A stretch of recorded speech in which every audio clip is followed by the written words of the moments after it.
He didn't mention a single one of his Republican primary contenders, very much looking now towards South Carolina, towards the next contest, only a week away. He wants to win that one with a handsome margin as well. And the only people he did criticize in that speech, well, the only one he did criticize indeed, was Barack Obama, the U.S. president. Mitt Romney, I think it is safe to say, getting ready for the general election in November 2012. He thinks his opponent already is Barack Obama and not the other Republican contenders still in the race as we speak.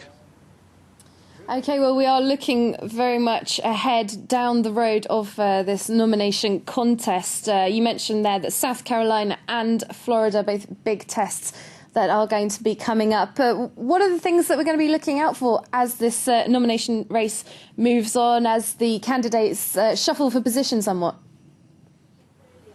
I think largely what we'll be looking at is who will be able to stay in this race. Of course, this is in a very large part about money. Who has enough money to finance such campaigns?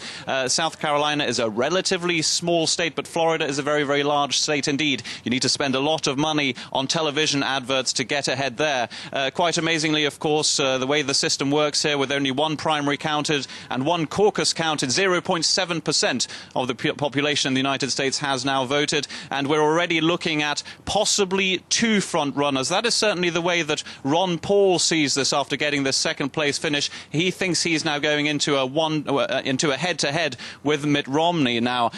What we're looking at here in South Carolina is, again, the margin of victory. I think it is safe to say Mitt Romney ahead in the polls there and in Florida as well. But what tends to happen is other candidates tend to fall by the wayside. You just saw Newt Gingrich there and Rick Santorum. Newt Gingrich doing very badly indeed, hovering around the 10% mark here in New Hampshire and fighting Rick Santorum for that fourth place finish. If he does indeed finish in fifth, well, he will have a very hard job on his hands. But the picture is getting that little bit clearer. Mitt Romney with 2 victories in a row. This is indeed historic. No Republican, no presidential candidate indeed who has not been an incumbent has never won those 2 in a row. This is very much historic, and that is what Mitt Romney mentioned that there in what was a very enthusiastic victory speech. He now moves on with a lot of enthusiasm indeed, and with the key word momentum to South Carolina. Other candidates think they have the momentum as well, but Mitt Romney very much the main man now. We have that confirmation after now 2 contests in these Republican primaries.